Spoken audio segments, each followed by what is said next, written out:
Welcome to episode 213, A Silver Lining for Learning. This episode's on the future of learning, competency-based education with online learning technology and all sorts of other educational policy topics with Susan Patrick.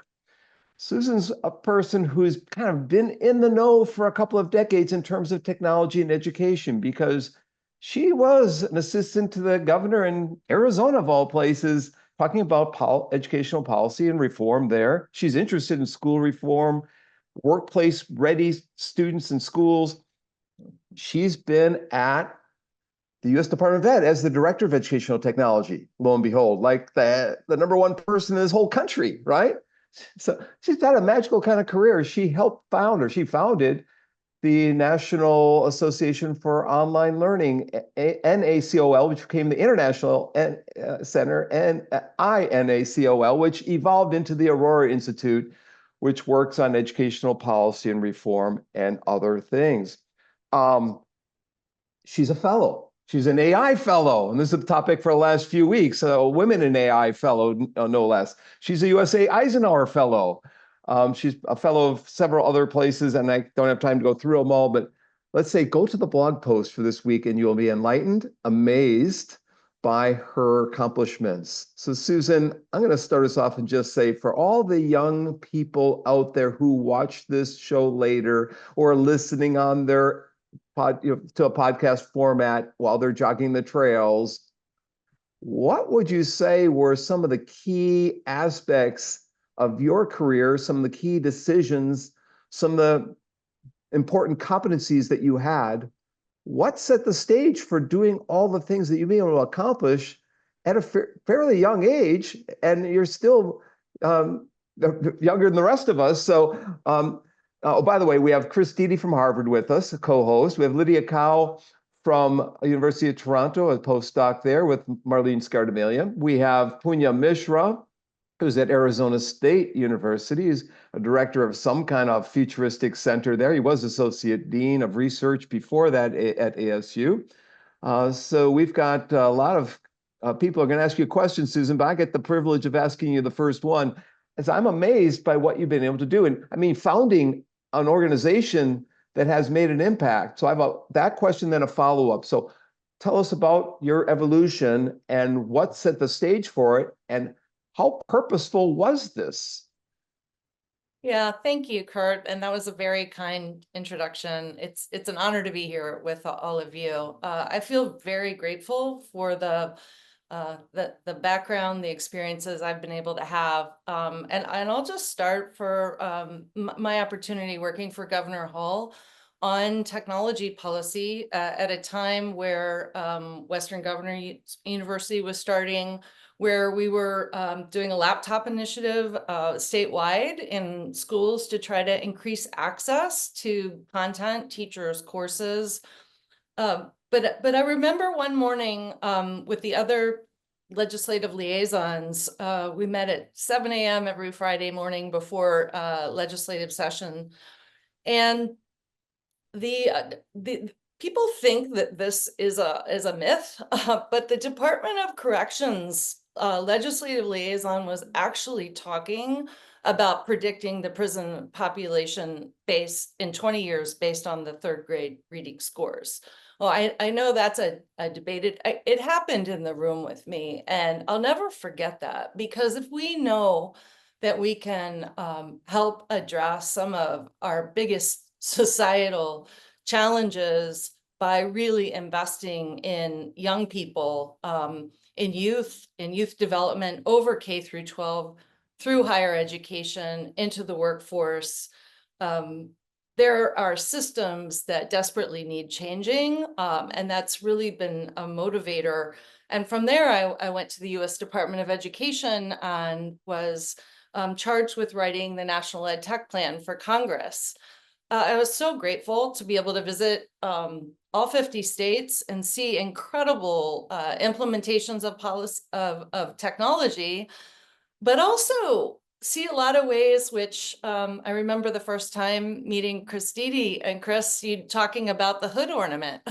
And so often technology serves as like a hood ornament on a car. And And if you're looking at a system that's designed to rank and sort kids, where 12 years through K through 12 is boiled down to a single GPA, where we know students are coming out, even graduating high school, going on to college with huge gaps in their learning, we have some fundamental challenges in working on that national ed tech plan. I remember a conversation with Dr. Charlie Regaluth saying every teacher wants to personalize learning.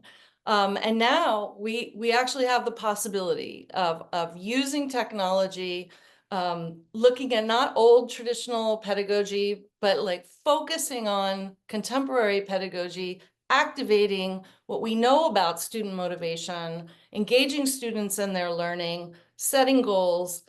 There are just different ways of doing it, and it feels like we're having the same conversations today that we've had for 20 years. Not everywhere, but in too many places. So here I am. I went to go work for a nonprofit organization that was originally focused on transforming education through online learning and then online and blended learning. And the deeper that we dug into the intersection between policy and practice and research, the more it became apparent that having a time-based system where students have variable outcomes along the way, resulting in a lot of challenges, flipping that to have a competency-based system fundamentally where students advance on mastery, where they get help immediately, where there's a broader range of knowledge, skills, and dispositions to prepare them for their future. That is really the change to go into what are the policies and conditions holding the problems in place, and what are the practices that fundamentally need to change. Then with high quality thinking on how you apply technology and the advanced technologies that we have today can fundamentally change what's possible.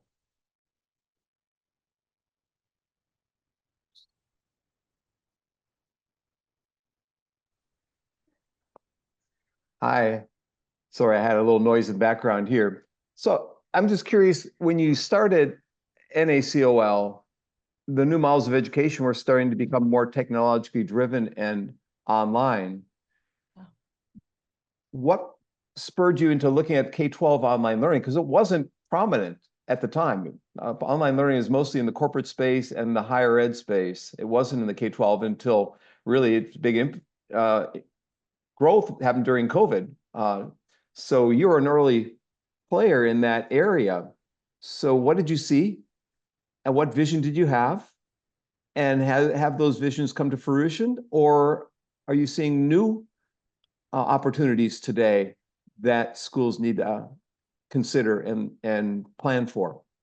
Yeah, there are definitely many opportunities today for reimagining education and new learning models using online and blended learning. Let me take a step back. The first online learning programs were in the mid-1990s. You had a school in California who experienced earthquake and started doing online learning. What did they do? They worked on training their teachers to use a learning management system and a platform. They sought out high quality digital content. They evaluated their curriculum.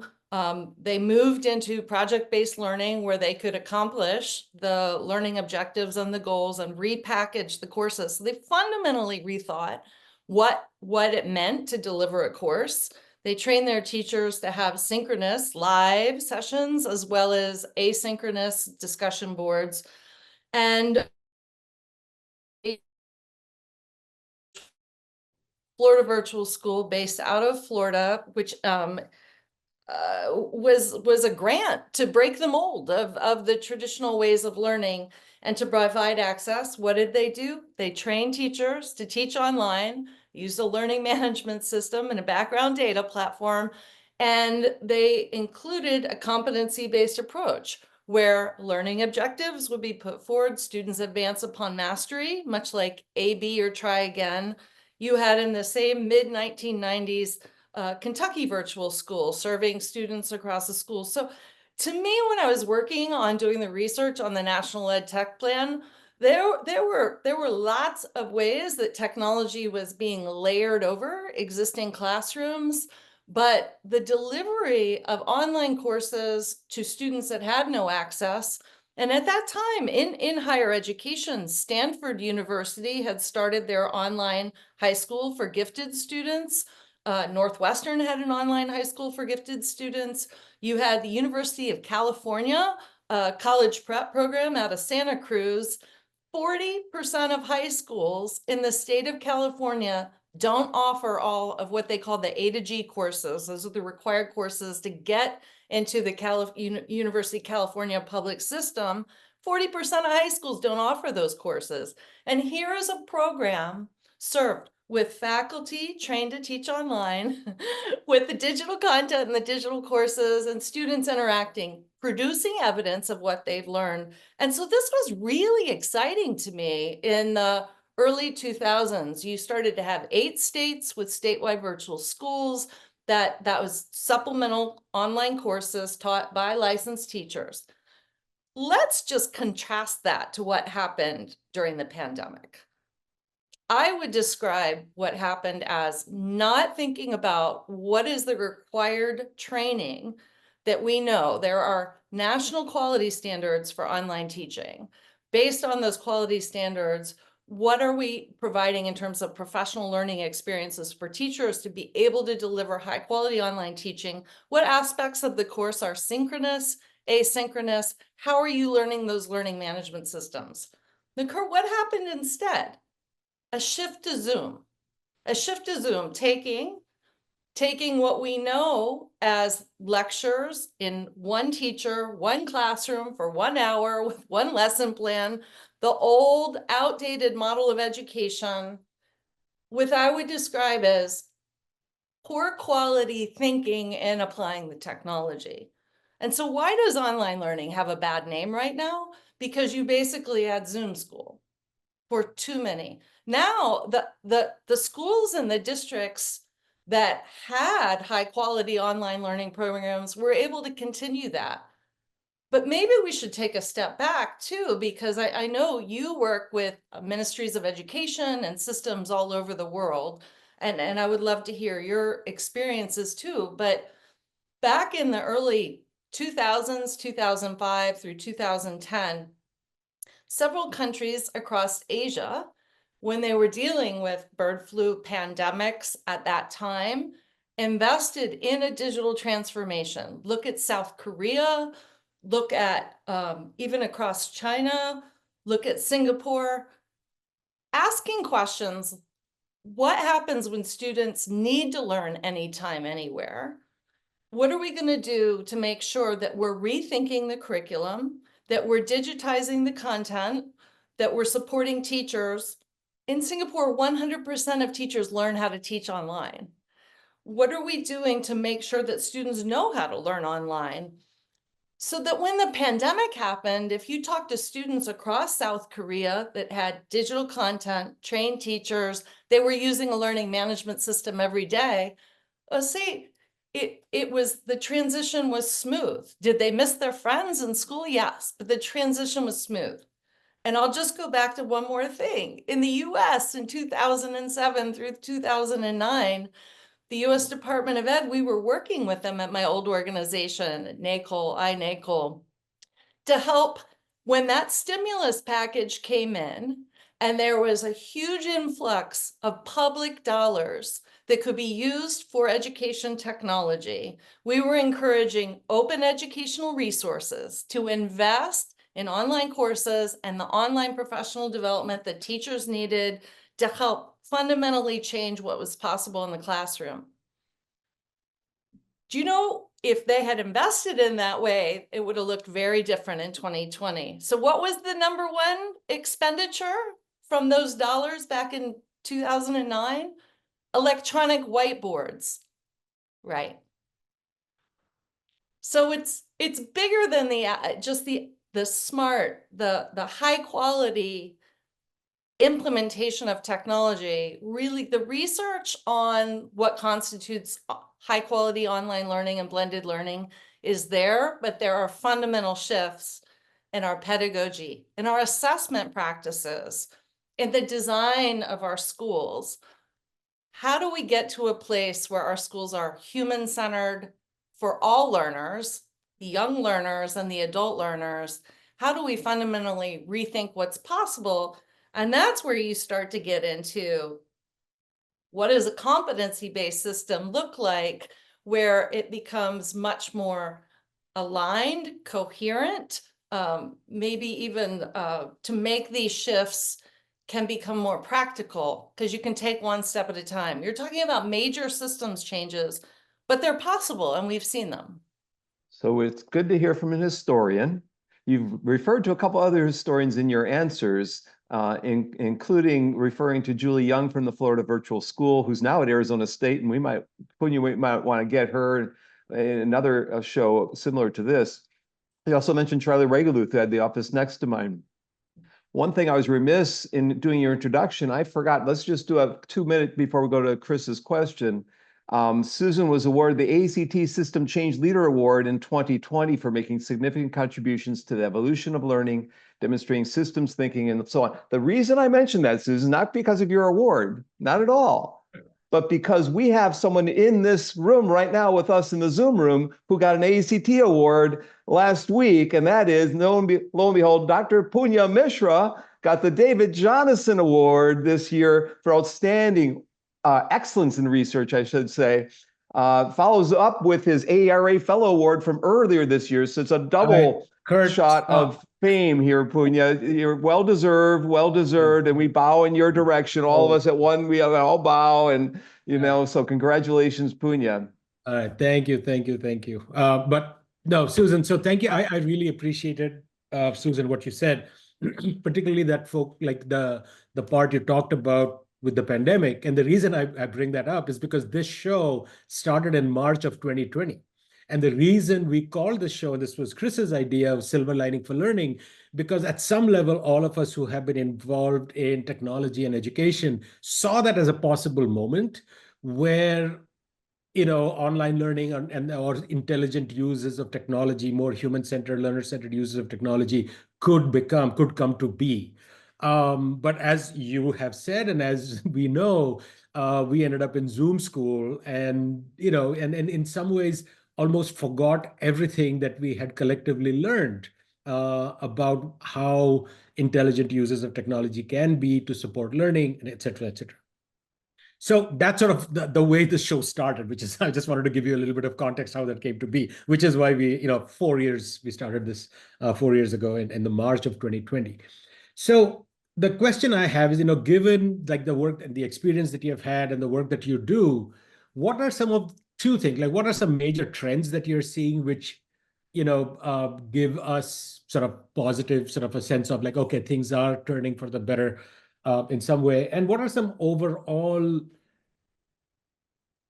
I don't know, I mean, with Gen AI and all of this kind of hub that's happening around that now, what are some broader trends that you see? So let's maybe phrase it this way. So what are some broad trends that you see? And what are some of the positive ones within that? Because I'm sure there are some trends which may not be positive, right? I mean, that's what happens. But let's get the big picture and then some examples maybe of what you have seen as being really intelligent or smart or better ways of doing things. Thank you. And I'm hopefully am an internal optimist. I really do believe I did work on healthcare reform on Capitol Hill before getting into education, and that's very complicated. I feel like if we could just design learning environments based on the research for how students learn best, we could make a lot of progress. So trends, I'm going to focus on some really positive trends and do it from a global perspective.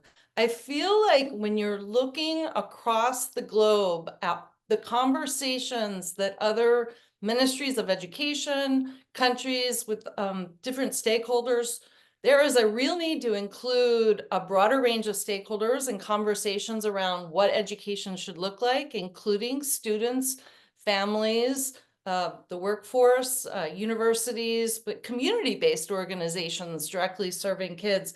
They're getting into this big conversation around what is the purpose of education, and is education, our system, fit for purpose in the age that we live in. That is a huge trend. Now, I contrast that by saying in some states, we're having in the United States conversations around redefining student success, a profile of a graduate in 19 different states, but it's falling. It feels like it's, if you look at sort of a diagram where there are three levels, we have been focused almost exclusively on literacy and numeracy, math, reading, and writing, which are absolutely critical and foundational, but no longer sufficient for the world that our young people are going into. And then all of that work over the last 20 years on 21st century skills, the 4 C's, the sort of the second layer that people are focused on, but having a really hard time coming up with how do you record that and communicate that and evidence it. And it feels like a lot of the policy conversation keeps reverting back to standardization when they talk about there are ways of evidencing different types of knowledge and skills and learning. Then this third layer, which is this broader purpose of what students need to know and be able to do. And I feel like the conversations around the globe are much more focused on defining what human flourishing means. Human flourishing in a time of great societal change, economically, socially, environmentally, for sustainability. And I just, challenge in the United States, like how we're coming about really having deep conversations around what the future of school looks like, what it should be. But that purpose has to come from a local and a state level because it embodies values. So what are the values that we place in our schools? So in the first trend, I really would focus on that purpose. And then what follows is this broad trend around the globe, and I would say also in the United States, of examining competency-based education systems. So just briefly, the field used to talk about competency-based education in lots of different ways and sort of talk past each other. Worked with over 100 innovators in the field to just put together a definition. So mean what you say, words matter. So the idea when I'm talking about competency-based education systems, I'm talking about one that's fundamentally student-centered. That's a bias that I'm bringing. Learner-centered. That students are advancing upon demonstrating mastery. If they have a learning objective, they are producing some evidence of that learning at a level of mastery. Number 2, that students are engaging in developing competencies that have explicit learning objectives and learning goals. Number 3, assessment is meaningful. You could say joyful, but meaningful for the student in knowing whether they got it or not. And that's where you get into sort of A, B, or try again, or you've achieved that. And then 4th, if the students don't, if they're missing it, you don't go on when the bell rings to the next class the next day with these gaps, that students are getting immediate support. That's sort of the 4th principle behind it, based on their own learning needs, so that you are helping students fill those gaps as they go along their learning. You're not leaving those gaps intact and ending up with this Swiss cheese holes in your learning progressions, quite frankly. And then the last is that learning outcomes emphasize not just building that core knowledge, but also the skills and the dispositions that lead to that higher order thinking skills, critical thinking, problem solving, and ultimately, what does it take for students to set their goals, and then have a system aligned to get there? So that sort of ties together the purpose and then what is the infrastructure to get there. And I feel like rather than the time-based system that we have today, we need to move to competency-based systems. And we see that around the globe.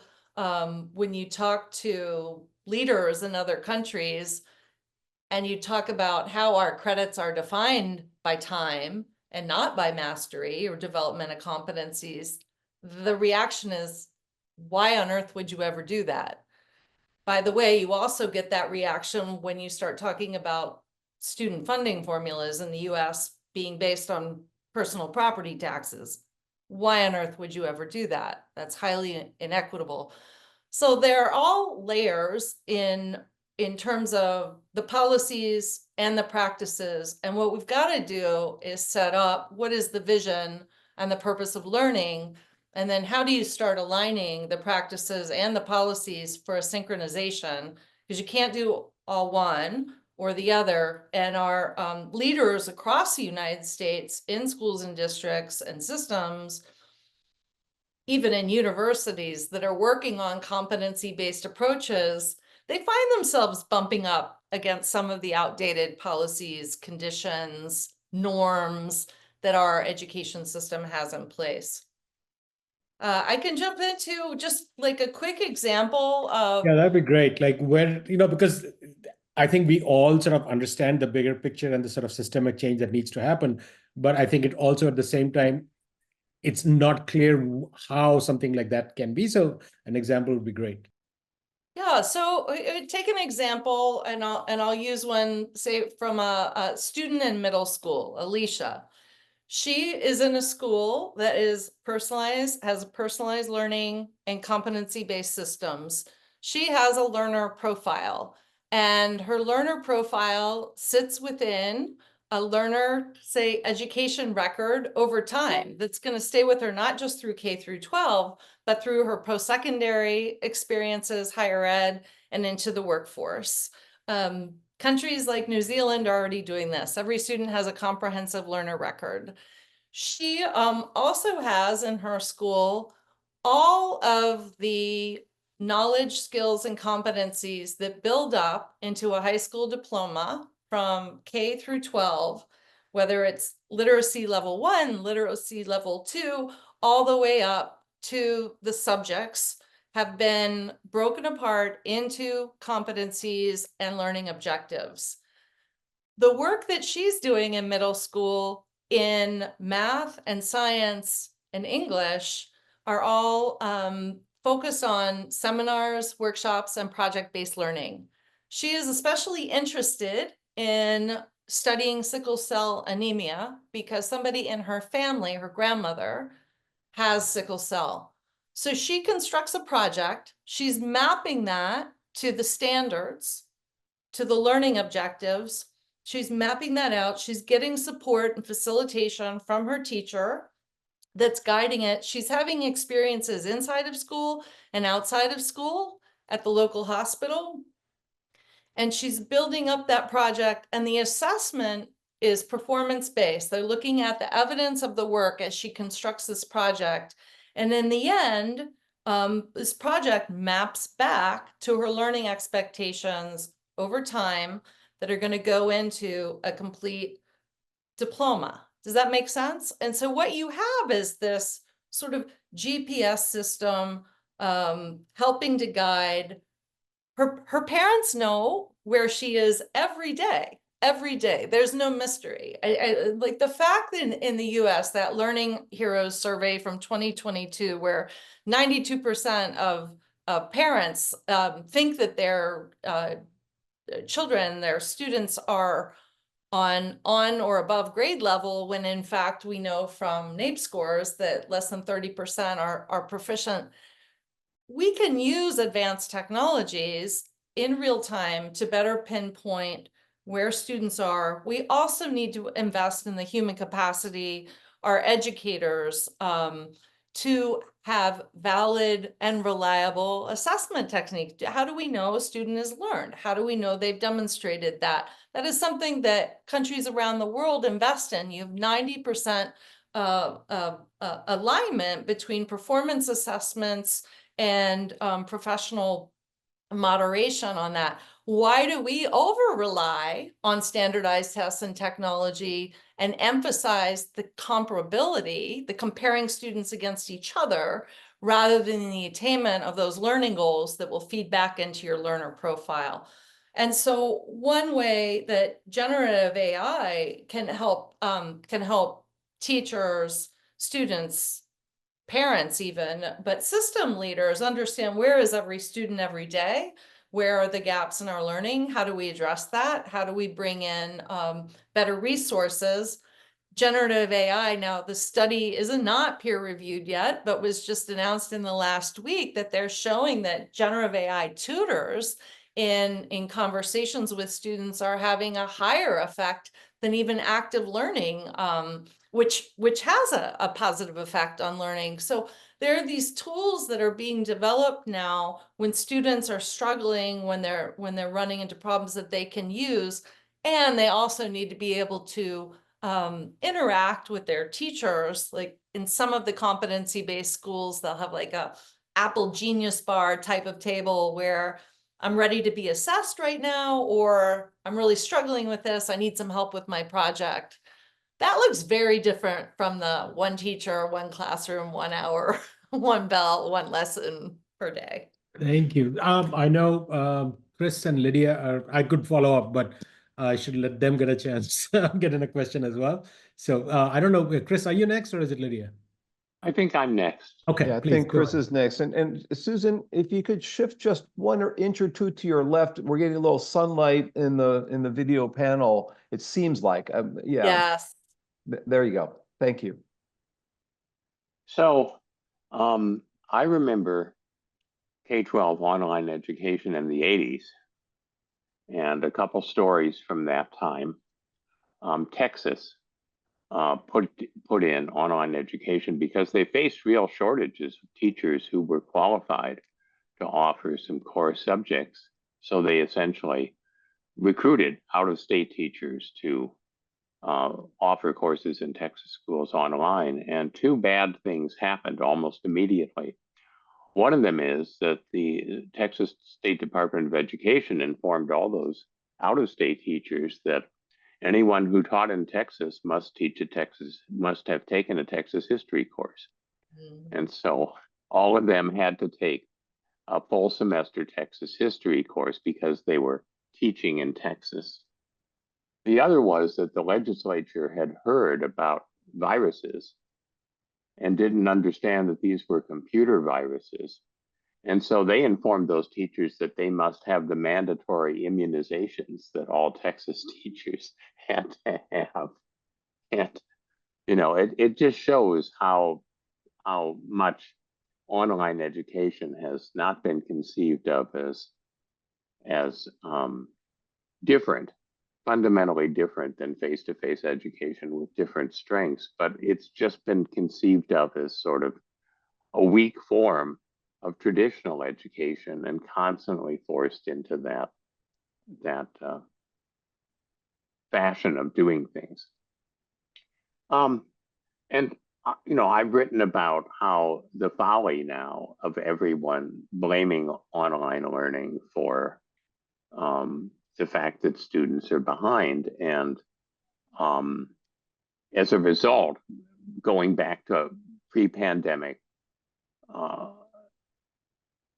learning models, throwing out all of the teachers who learned online learning, liked online learning, students who prefer online learning, do better with online learning. The fact that if you graduate with only face-to-face learning, you're at a disadvantage compared to kids who graduate with blended learning because society is hybrid now.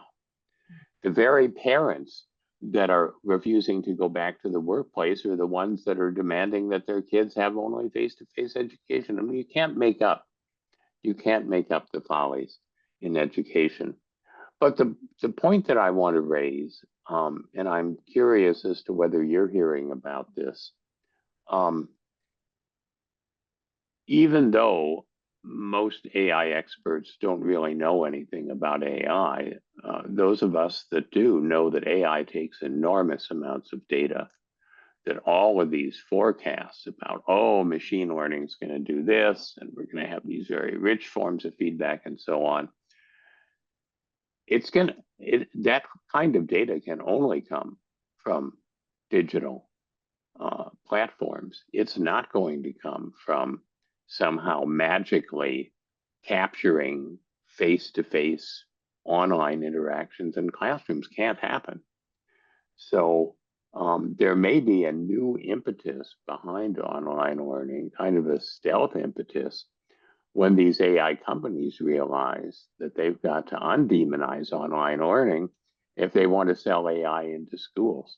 Don't know if you have thoughts about that or if you've heard anything in the weeds about that. Yeah, no, it's a huge concern. On AI feeds on data, right? AI also feeds on a lot of energy, which is another huge concern around its use and sustainability. But I think we've been saying this for more than 2 decades, is that and there have been studies like the use of online learning, high quality online learning, when students are interacting with their instructors and other students. Students are posting their work and reacting to each other's work. They're involved in discussion boards. Those are rich sources of data, and thinking about the potential use of generative AI just to pinpoint supports for students. That's super exciting. And to learn from the learning process. And it feels like the potential is really there. There are enough places that are doing high quality online learning that can begin. I think we have other questions we need to start asking too that hasn't been as common, which is the nexus of those education technology providers, and really being careful about the security and privacy. We've been debating this for a long time too, but now more than ever, that is really important. But you want to balance the effective implementation and understand the risks and mitigate, while really having the potential for supporting students. And this broader notion, I think, of seeing how the continuum across K through 12 and post-secondary and higher ed, continuing learning throughout a lifetime. There are people calling this lifetime learning, not just lifelong learning. But how can our generative AI models, this is happening today, go into regions, localities, regions, study the job boards, the job postings, which are almost entirely digital, and then map out those curriculum offerings into smaller bite-sized credentials, non-credit credentials. And how do you start bridging back non-credit and credit offerings, and really thinking differently about being disruptive to the whole of our maybe degrees? We've been talking about this for a while, but it feels like now the time is here, the advanced technologies, the use of generative AI to help us be much more flexible and adaptive in creating micro-credentials and rethinking credentials around competency-based at all levels of workforce training, career, post-secondary, university, higher ed, and down. Well, we have to get better about connecting those systems, and there's a lot of policy embedded in that. So before we There go is. to Lydia, does Chris or Punya have follow-ups? I do. Just a quick one, and then I'll turn it over to Lydia. But one of the themes of this podcast repeatedly has been we need to do better things rather than doing things better. And ed tech, the opportunities with AI are so different than what actually is being discussed. So we're taking a very old model of one-on-one tutoring and 40-year-old research from Benjamin Bloom and saying, well, this is the new millennium. This is what we ought to be doing.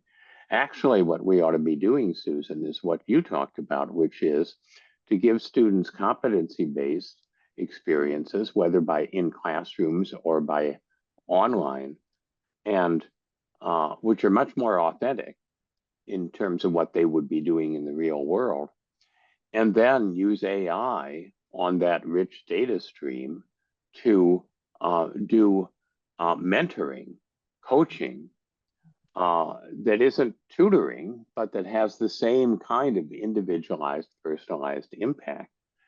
but of course, that's not even being discussed. So it's there are a lot of opportunities for better things, and hopefully we'll start to see a shift in that direction. Lydia. Thank you.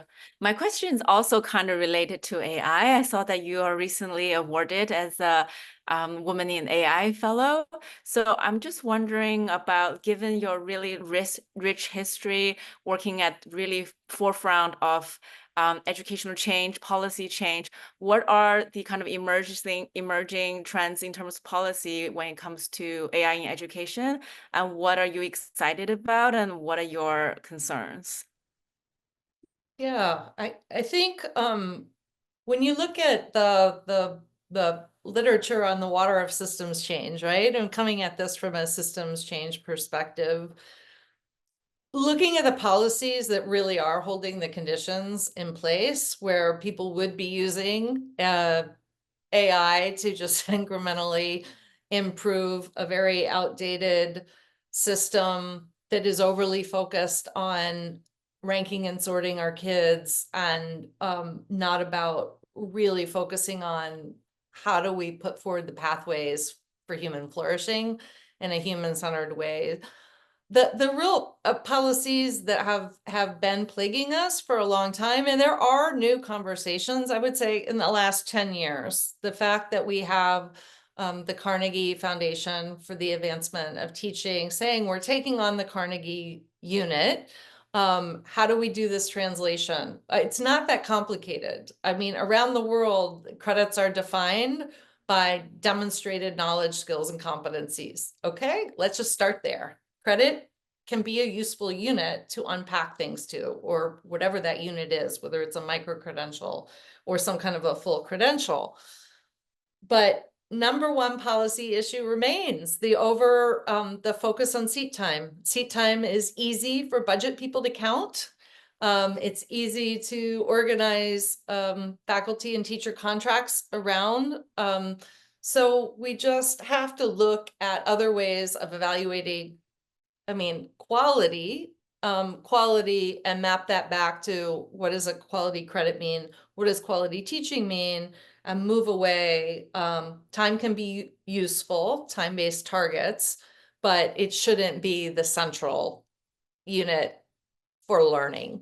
The other thing is there are, as Chris mentioned, like teacher licensure for K through 12, really rethinking what it takes in the modern era to be prepared as an educator. That looks really different. We've done research, authored a book 2 years ago on really rethinking what educator preparedness looks like.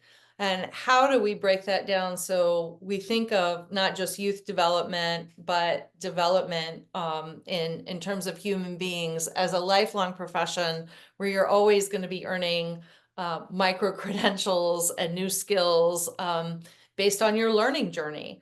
Tie that back to policies around moving away from our really course-based, subject-based ways of thinking in both K through 12 and higher ed, to mapping out knowledge and skills needed, but also making the kinds of learning interdisciplinary, goals-based.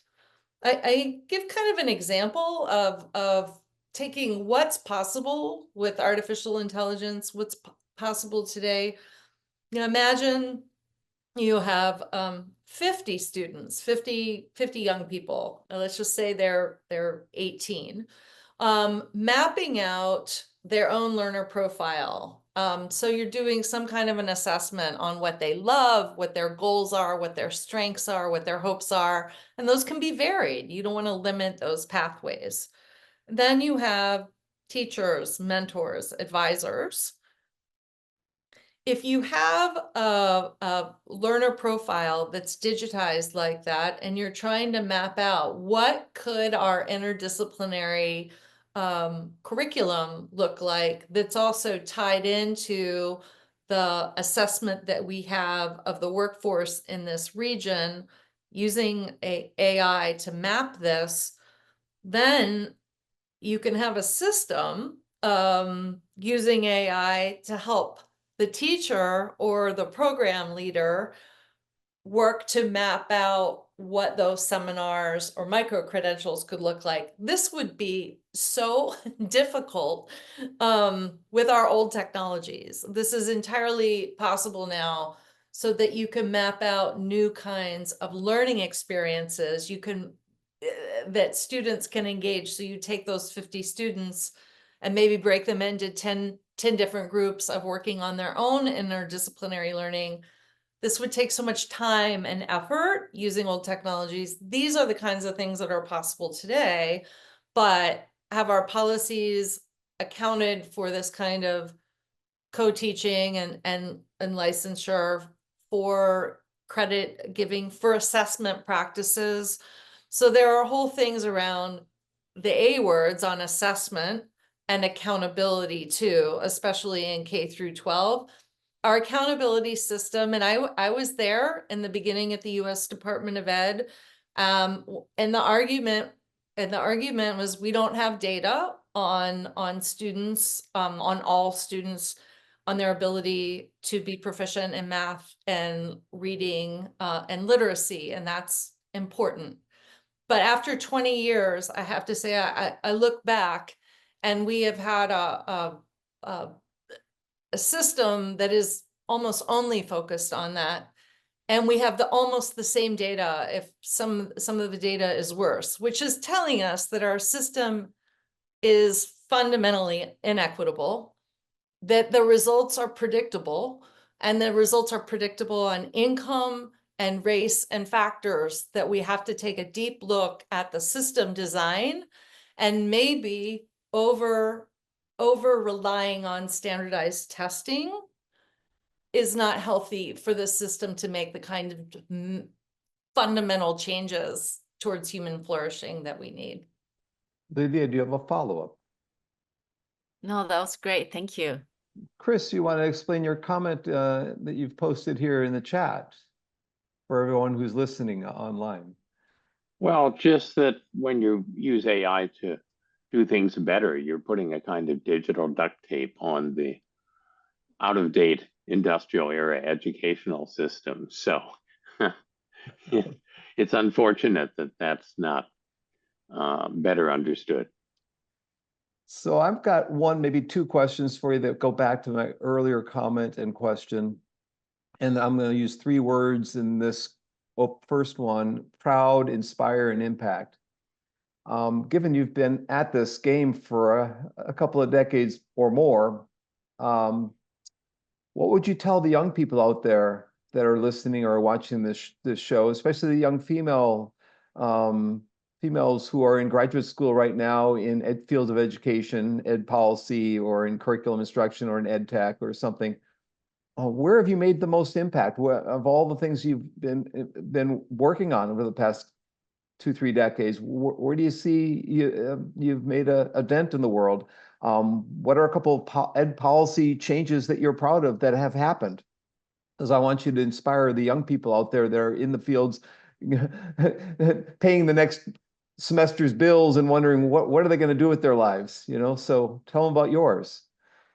Yeah, thank you. I do feel like policy is so critical. It's so important that you can make fundamental changes, but if the policy is not enabling and supporting it, it's almost like you have that image of the dam and the wall and the crack in the dam and sticking your finger in the crack in the dam, but the water's gonna just keep going. You've gotta fundamentally change the infrastructure of the dam with policy to be able to be aligned to do what's best for students. And we haven't gotten there yet. Now the hopeful piece, and I would say I'm very grateful. Lots of people share in this getting this done. But when I started at NACOL, which was back in 2005, only a handful of states had state laws that provided flexibility from seat time credit to allow competency-based credit. And one state at a time, working. By 2012, there were about 10 states. By 2016, there were more than 30 states. And in 2023, when I left the Aurora Institute, I had been working with Wyoming, which was the last state in 2019. All 50 states now have flexibility from seat time policy. Now, when you look at competency-based supportive policies, seat time is absolutely the critical one. Then there's more to do, right? This doesn't end just by having the flexibility to deliver, to earn a credit, not just on seat time, but on a competency-based definitions of credit are critical. You have to get into where are the efforts to invest in supporting educators and leaders in running competency-based systems. What is the infrastructure needed to have high quality instruction, assessment practices? You know, in the 1990s, there were performance assessments, competency-based assessments. There was some capacity for that in California, Pennsylvania, Maryland, Kentucky, in states, Massachusetts. A lot of that capacity got forced out of the system over the last 20 years. And so we need to get real about making the investments to support our educators to do this kind of competency-based work. To young people, I would say you can change policy. Sometimes it's one conversation at a time. You have to have a lot of patience and understand that our lawmakers at the state level or sometimes the people sitting on the education committees don't have a bachelor's degree, don't have any background in education or education policy other than going to school. You have to have a lot of patience and the ability to just try to communicate in plain language the importance of just doing what's right for our young people. And the last thing is, I'm really proud that whenever I was invited to testify to a legislature, I tried and often was successful in bringing students with me, so that legislators serving on education committees in states might have served for 20 years and it would be the first time they had a student testify in front of them on a bill or on a policy that mattered. And so really focusing on students, student voice, but it's one conversation at a time. And you can get policies passed in all 50 states. It's possible. So I have three more words for my follow-up question, and we'll have time for another one, probably a quick one from Lydia, Chris, or Punya, if you would like to jump in, put a note in the chat. So you've made a number of career moves. You've taken some risks, all in the name of change. So can you give advice for the young people out there who might be considering changing their career focus and going in another path or another direction? Because you've done that maybe every 5 or 10 years, and it's got to be, you know, difficult decision that you've made. Do you have any advice for people out there as to how to plan for that or not plan for it?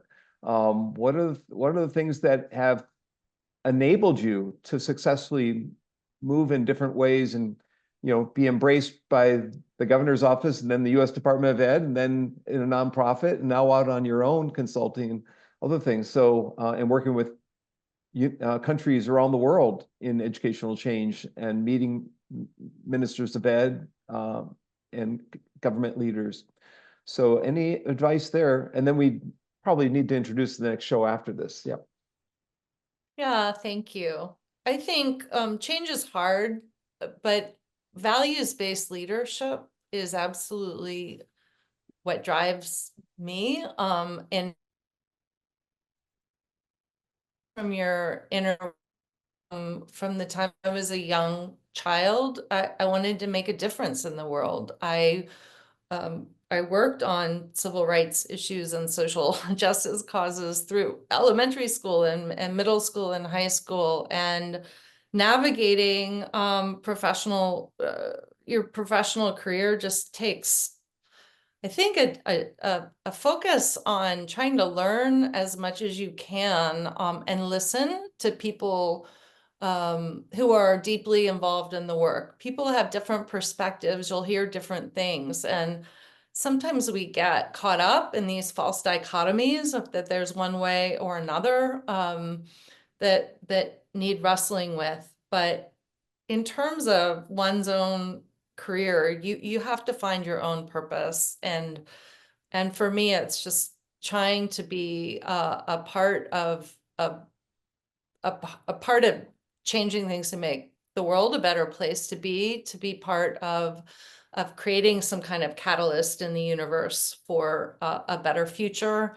And I just get so inspired by people that, despite all the barriers and how hard this is, they're doing the work, and they're showing that it's possible.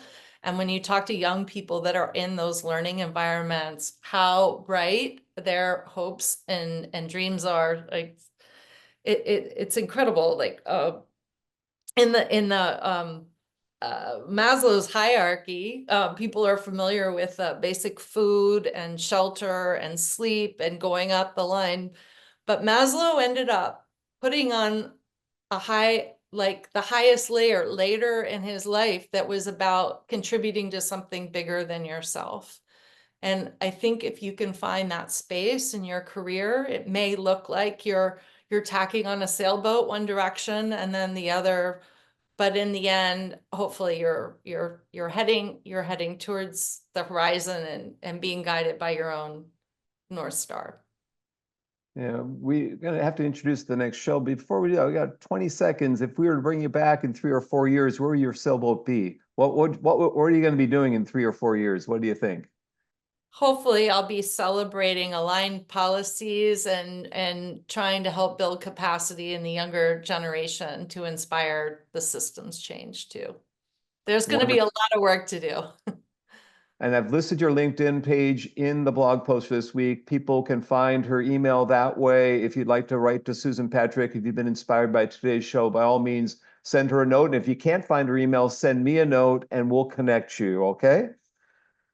I want to thank you, Susan, for a wonderful show. It's really been a delight to meet you again, get an update of what you've been doing, and you're able to enlighten our listening audience, our viewing audience. So thank you very much for being on Silver Lining for Learning. And again, congrats on your fellow awards and your ACT awards and everything else you've been able to do. Thank you. Chris is going to introduce the next show. Chris. Yes, and Susan, thank you again for sharing with us. Of the 27 National AI Institutes, 5 are devoted to education. We have already covered 3 in separate episodes, 207, 208, and 210. And now we will do the 4th next week, episode 214, looking at the National AI Center for Exceptional Education, which in particular deals with early reading, speech and language pathologies, and ways that sophisticated AI tools can help speech and language pathologists to deal with an overwhelming demand and a tenuous supply. So hope to see you next week at noon on Saturday, the 23rd.